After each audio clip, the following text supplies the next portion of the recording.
Dahil sa tawag ng sarili kong konsensya, bilang senador, bilang kapatid, bilang Pilipino. Bata pa lamang kami ni Bongbong. Alam na ng buong pamilya ang problema sa kanya.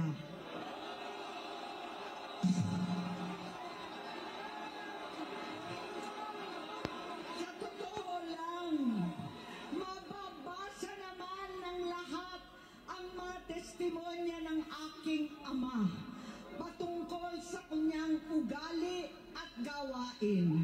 Nako po. Noon, dahil may tatay pa kami, hindi ko pa siya responsibilidad. Noong tumatanda, ay mas naging nakakabahala.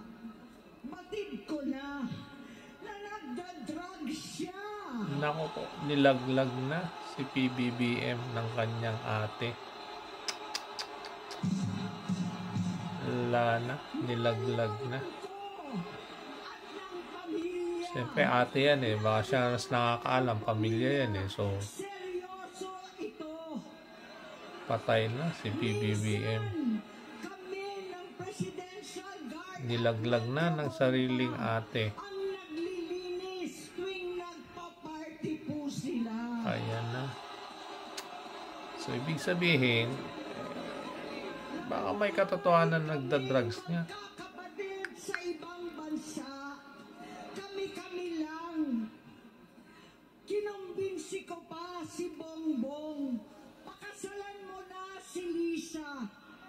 Naisip ko noon, kapag nag-asawa siya, malalagay na sa tahimik at magkakaroon ng direksyon.